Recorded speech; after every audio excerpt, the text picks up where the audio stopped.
Ok, no sé, perdón por haber dicho que era el último link, pero todavía nos hace falta los dos links de las 2 y 2 y media, pero bueno, si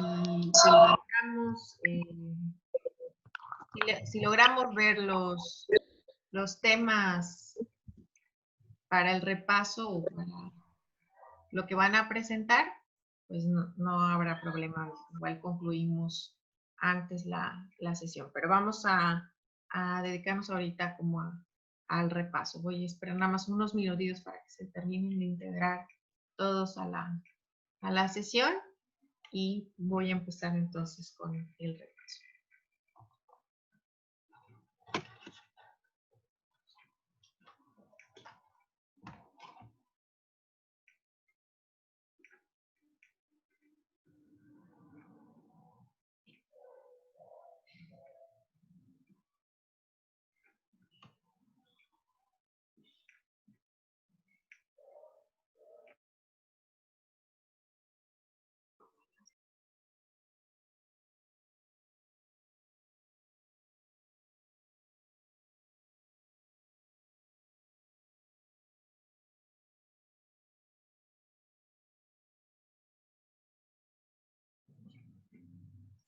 Bien, entonces les decía que eso es, en cuanto a comprensión lectora, pues así queda el tema. Ya hicieron los ejercicios, ahora solo les queda practicar. Pueden volver a hacer los ejercicios, pero les recomiendo que en el caso de comprensión lectora, busquen en otras páginas, incluso los links que les dimos para practicar. En la página están dentro de la sección de comprensión lectora. Ahí pueden encontrar los links que les sugerimos para que hagan otros ejercicios y pues buscar las lecturas, porque no se trata de que se aprendan de memoria las lecturas, porque no son las mismas que van a aparecer en los exámenes, entonces no tiene caso. El punto es practicar la lectura y el ejercicio de concentrarnos, de memorizar lo más que se pueda, pero más que memorizar es entender la idea principal, las palabras clave, y de esa manera lograr la comprensión y poder responder de manera correcta. Entonces, voy a hacerles un rápido repaso de los temas que se vieron hasta ahora, que tienen más en lo que vimos la clase pasada de estructura de la lengua. Ya vimos algunos temas a partir de las dudas que tuvieron algunas de sus compañeras, pero igual les voy a compartir el PDF para que vayamos guiándonos en eso. Ok, entonces aquí estamos en la guía, en pues la página 135, en donde inicia precisamente el capítulo 3 con estructura de la lengua, que fue de los temas que vimos la clase pasada. Tenemos las categorías gramaticales y los verbos. Recordábamos entonces al inicio de la clase lo del perífrasis verbal, que se divide en perífrasis de infinitivo, que a su vez perífrasis de infinitivo tiene dos clasificaciones que son auxiliar de incidencia directa e indirecta, que la diferencia solo es que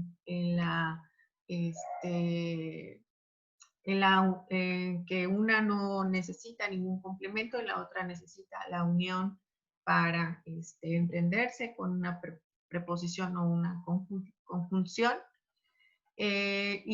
Lo teníamos también las perífrasis de gerundio y perífrasis de participio. Entonces, tomar en cuenta cómo están conjugados los verbos para así nosotros identificar cuál es cuál. Luego nos íbamos a los modos de verbo, que son las distintas maneras de expresar el verbo. Tiene que ver con la conjugación, el tiempo en el que está, tenemos el indicativo, el subjuntivo e imperativo, y pues nos vamos a basar más en los significados, en lo que está sucediendo, no sucediendo, bueno, en la manera en que se está conjugando el verbo, qué significado se le está dando, y a partir de ello nosotros vamos a entender si es un indicativo, un subjuntivo o un imperativo, que cuando es un indicativo, pues está expresando un hecho, una realidad, algo que sucede, una acción que se hace. Un subjuntivo es un deseo, una hipótesis, una afirmación incierta, es algo en la que nos genera una duda, mientras que el imperativo pues tiene, lo entendemos a partir de el título o el nombre, que tiene que ver con un mandato, una orden, y así nosotros vamos a identificar el modo. Luego teníamos los tiempos verbales, que es una tablita en la que les sugiero que repasen constantemente, sobre todo los que les causan confusión, que puede ser el caso de copretérito y pospretérito. Tienen que saber cómo identificar tanto la terminación en la que va a ir el verbo, como también los significados o las utilidades que le damos a este tiempo verbal, que son los tiempos simples. Y ya después veíamos los tiempos compuestos, que tiene que ver con el uso del verbo auxiliar haber más el tiempo que se va a ver o emplear, ¿no? El otro verbo va a estar, no va a estar conjugado, mientras que el verbo haber es el que va a estar conjugado. Y teníamos el pretérito perfecto, el pretérito anterior, el futuro compuesto, el condicional perfecto, como los 4 tipos de tiempos compuestos. Y como les decía, es identificar el verbo auxiliar haber, de qué manera lo están conjugando en la oración, y el otro va a estar siempre en participio. Entonces es lo que vamos a ir viendo, y dependiendo entonces del tiempo compuesto es la intención o el significado que se le está dando a la oración, porque si nos encontramos con un pretérito perfecto, es que se utiliza una acción pasada cercana al presente, una acción que está conjugada en el pasado, pero que se está dando en el presente, y esa es una de las cualidades para este tiempo. Mientras que el pretérito pluscuamperfecto pues va todo en el tiempo pasado, pero una sucede después de la otra, y de esa manera lo vamos a identificar. Mientras que en el tiempo pretérito anterior vamos a ver que son inmediatas las acciones a otras pasadas. Entonces, igual, es en el tiempo pasado, como vimos en el pretérito pluscuamperfecto, porque a diferencia del primero, del pretérito perfecto, estamos hablando de una acción en pasado, pero que ocurre en el presente, entonces por eso está conjugado de manera diferente los verbos, mientras que en el pretérito pluscuamperfecto los dos verbos van a estar en pasado, pero es una acción que sucede antes que la otra en el tiempo pasado. Y la diferencia del pretérito anterior es que las acciones suceden en el tiempo pasado, pero una enseguida de la otra. No hay un tiempo amplio, digamos, de las acciones, sino que se van dando una enseguida de la otra, siempre en el tiempo pasado. Luego el futuro compuesto pues, tiene que ver con el tiempo futuro. Vamos a identificarlo porque el verbo haber va a estar conjugado en futuro, y de esa manera vamos a localizarlo. Y las acciones están en la temporalidad del futuro y una anterior a la otra. Mientras que el condicional perfecto pues es de una acción que habría ocurrido en el pasado si se hubiera cumplido una condición.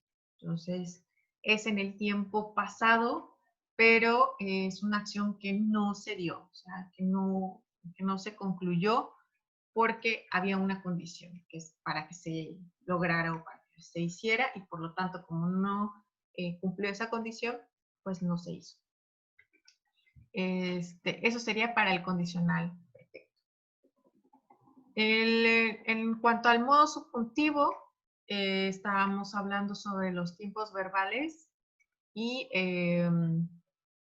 cada una, dependiendo del tiempo verbal, va a tener como diferentes clasificaciones. Por ejemplo, cuando estábamos en el modo subjuntivo, en el tiempo presente, nos dice que enuncia acciones abiertas e imperfectivas, pues, es decir, que no han terminado y puede poseer tres valores que son el valor presente, el valor de futuro y el valor de mandato o deseo. Siempre van a ser acciones abiertas que no han terminado, pero pueden estar en el tiempo presente, en el tiempo futuro y en el tiempo de mandato, pero el verbo va a estar conjugado en presente, aunque es un tiempo o estamos en otra temporalidad. El verbo es el que se está identificando conjugado en el presente. Entonces, el siguiente lo mismo, es fijarnos en cómo está conjugado el verbo y el pretérito imperfecto expresa acciones que no están terminadas en el pasado o en el futuro, dependiendo de las marcas temporales, que sería una situación irreal o supuesta en el pasado y una situación irreal o supuesta en el futuro. Entonces, el verbo está conjugado en el pasado, pero es una situación que puede ocurrir, más bien que no concluyó en el pasado o en el futuro. En el caso del futuro, pues también tiene que ver como con una situación hipotética, una situación en la que no sabemos si va a pasar. En cuanto al tiempo futuro, son oraciones condicionales, concesivas o de relativo, y se trata de un tiempo en desuso y propio del lenguaje jurídico. Era lo que les decía en esa clase, que pues lo vamos a encontrar más en cuanto al lenguaje jurídico, son como que los ejemplos más cercanos, y de esa manera también lo vamos a identificar. Es el verbo está conjugado en futuro, pero es una situación que tiene una condición, que es con un uso concesivo, que es una oración de relativo y que también se puede utilizar en los dichos populares. Entonces, eso serían en cuanto al modo subjuntivo. Luego tenemos la tabla donde vemos las formas no personales de los verbos.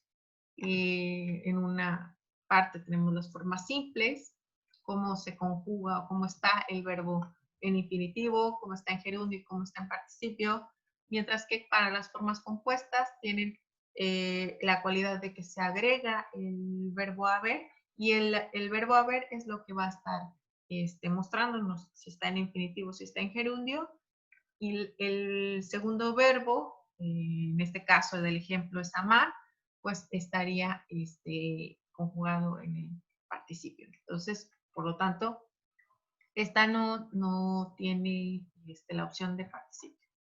Tenemos también que el modo indicativo tiene formas personales.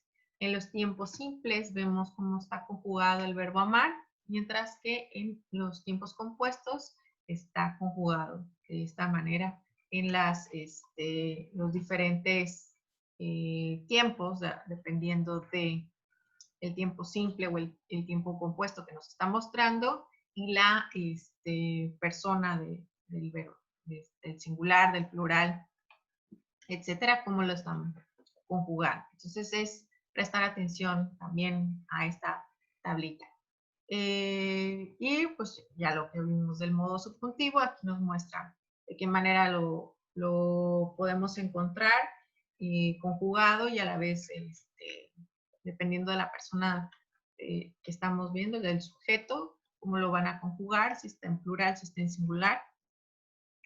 Y el modo imperativo, pues es el único que vamos a encontrar con tiempos simples y que solo o sea, no tiene tiempos compuestos, ¿no? Entonces, ya de ahí pasamos a los verbos que son los verbos transitivos e intransitivos, que los verbos transitivos son los que exigen la presencia de un objeto directo, es una de sus cualidades con las que podemos identificarlo. Una vez que encontramos que tiene un objeto directo, también llamado complemento directo, podemos deducir que es un verbo transitivo y que eso es lo que le da el significado completo a la oración. Mientras que los verbos intransitivos, es de que no necesitan estar acompañados, no van a ir acompañados de un complemento directo y por lo tanto van a ser pues directos, simples, digamos, la oración y se va a entender sin necesidad de. Mientras que los verbos impersonales, que fue una de las cosas que repasamos al inicio de la clase de hoy, pues tiene que ver con que el sujeto no esté explícito y de esa manera nosotros vamos a identificar que estamos ante un verbo impersonal. Es más usado para el tiempo meteorológico y clima, etcétera.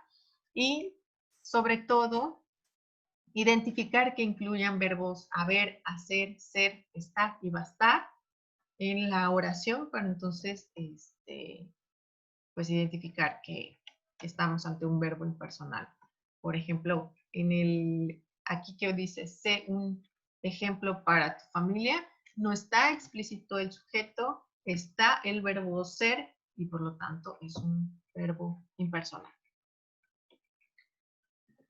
Bueno, eso en cuanto a los verbos. Después pasábamos a los sustantivos y ya estábamos hablando del supletivismo y esta acción de sustantivar, que era convertir un elemento de la oración en un sustantivo o nombre, que viene siendo, perdón, el significado del sustantivo.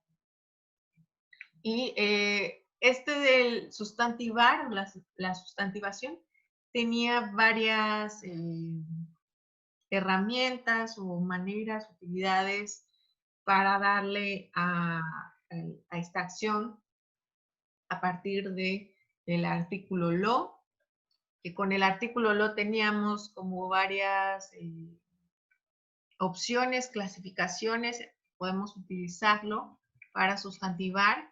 Teníamos que es el lo más participio y más adjetivo. De esa manera logra darnos el sustantivo que no va a estar explícito. También lo teníamos que es lo más adjetivos posesivos, más adjetivo. Entonces eso también nos da logramos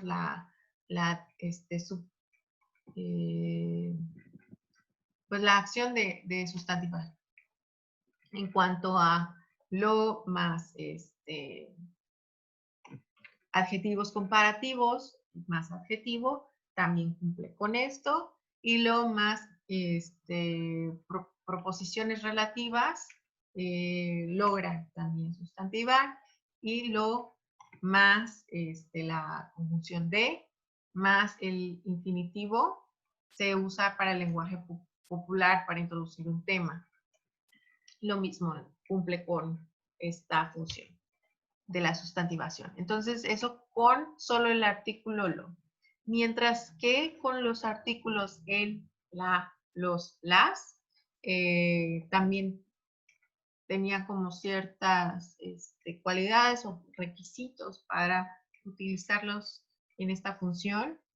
Y nos decía que los adjetivos los podemos utilizar para sustantivar junto con los artículos el, la, los, las, y de esa manera pues se va a entender la oración. En otra son los artículos más el nombre, tiene un valor paralelo al del apartado anterior. O sea que si no utilizamos un adjetivo, podemos utilizar el nombre y estamos sustantivando. Los artículos más oración subordinada adjetiva es la misma función de sustantivar. Luego, eso en cuanto a sustantivar con el artículo lo, sustantivar con los artículos el, la, los, las, y luego pasamos a la sustantivar con adjetivos demostrativos, y es el adjetivo demostrativo más un adjetivo calificativo, y de esa manera nos va a dar la sustantivación.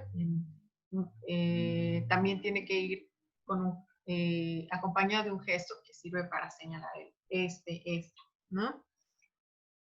La sustantivación del adjetivo, pues es con los adjetivos que cumplen con esta función, y pues es como lo que estábamos viendo también en los artículos, el, la, los, las, cumplen la función con el adjetivo. Es un poco juntar esas dos, ¿no? En la opción 5 tenemos que el verbo puede aparecer sustantivado con la forma en infinitivo, y entonces cumple con esa misma función, que es como el comer, el bailar. Tenemos el verbo en infinitivo y está nombrando en la oración. Mientras que las formas irregulares, teníamos que parte de las formas irregulares es este sufijo, bueno, la acción para hacer diminutivos es este sufijo diminutivo que se utiliza en el español para las palabras que pueden ser empleadas para hacerla en diminutivo. Nos muestra un cuadrito donde tenemos un sustantivo, un adjetivo, un adverbio, un gerundio, un participio y un nombre propio, que son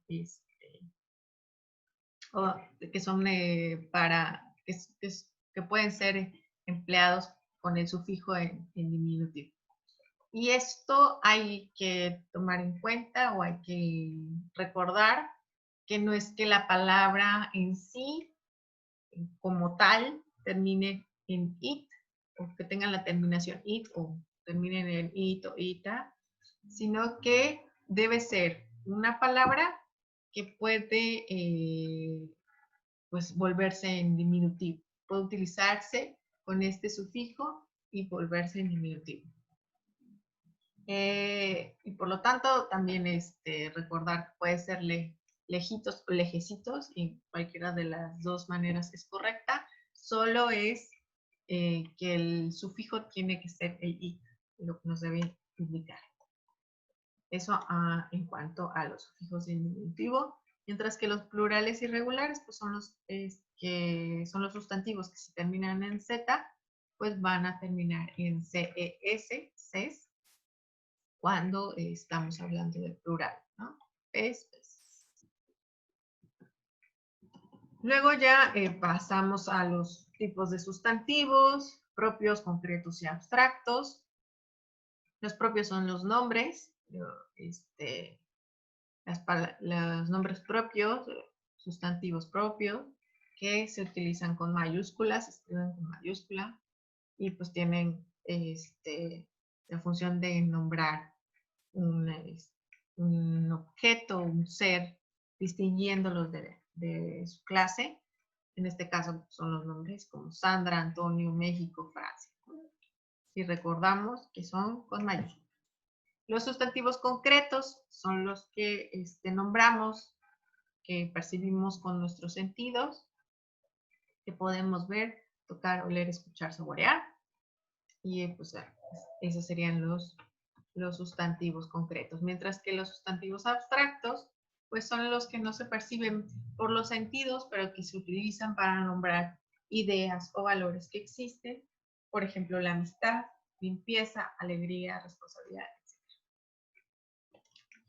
Luego ya pasamos a los adjetivos, que retomamos el tema de los adjetivos sustantivados para hablar sobre los mismos, que tenía que ver con esta función para utilizarlos nombrando el sustantivo y que tiene que estar acompañado del artículo, como lo vimos también en la parte de sustantivación con los artículos. En el caso de adjetivos comparativos, o sea, que un adjetivo que se utiliza para comparar tiene que ver con la comparación que es de igualdad, superioridad o inferioridad, y se utiliza el menos, tan, más, dependiendo del nivel, digamos, de comparación. Mientras que el superlativo, pues es el nivel más alto, el grado más alto, ya sea en absoluto o relativo, en relación a los demás. Y vemos en los ejemplos que se les agrega el muy o la terminación ísima. Entonces, también cuando es la función es un superlativo relativo, pues nos vamos con las palabras el más de todos. Y aquí tenemos la tablita en donde vemos precisamente esto de manera más gráfica, se entiende mejor. Vemos cada uno de los tipos de adjetivos y también de qué manera se puede utilizar dependiendo de si es positivo, si es comparativo o si es superlativo. Eso en cuanto a los adjetivos. Los adverbios son las que nombran circunstancias de lugar, tiempo, modo, cantidad, o que expresan afirmación, negación o duda. Su forma no admiten desinencias y por tanto son palabras invariables, o sea, no se les va a cambiar. Esto no impide que algunos admitan sufijos como tardísimo, cerquita, prontito. Eso se puede hacer. La función es que los adverbios funcionan generalmente como complementos del verbo y tenemos una tabla de tipos de adverbios según la clase, pues digamos la función que va a tener, los tipos de adverbios que hay de acuerdo a la clase y también si hay locuciones adverbiales que va a cumplir con esta misma función. Entonces, solo recordar que en el caso de orden, adición y exclusión, pues no tenemos ninguna frase, ninguna locución adverbial, por lo tanto, solo vamos a utilizar los adverbios que conocemos para esas funciones. Y es recordar precisamente esta tablita. Las preposiciones, igual era dependiendo de la función que se le va a dar, pues es una preposición. Y cada preposición puede tener o más de una o dos, o en casos como la a, pues van a tener más usos para la preposición. Teníamos en la tablita entonces que de acuerdo al uso teníamos un ejemplo para poder entenderlo y recordar pues qué preposición se puede emplear para qué función y de esa manera también ubicarlo en la oración y qué es lo que nos está diciendo, porque pues recordemos que la función de la preposición es unir, entonces de qué manera los está uniendo, cuál es la relación que tienen las palabras y qué es lo que nos quiere dar la oración. A partir de eso ya nosotros podemos como deducir su función de la preposición en la oración. Y bueno, esa es una tabla extensa, entonces hay que recordar, darle un buen repaso. Las conjunciones son palabras invariables que pueden unir dos palabras o elementos de la misma categoría gramatical. Y lo mismo que con las preposiciones, hay que recordar cuál es el propósito, cuál es el significado de la conjunción en este caso que están divididos por clases. Tenemos esta tablita que son las clases de conjunciones, sus significados, sus formas. Solo estas conjunciones las podemos emplear para este tipo de función, y un ejemplo para poder entenderlo mejor. Y teníamos que son copulativas, adversativas, disyuntivas, causales, condicionales, posesivas, comparativas, consecutivas, temporales, finales, distributivas. Esto también lo vimos a principio de la clase. Entonces, antes de continuar con la parte de reglas ortográficas, vamos a el link de las 12 para continuar con el tema.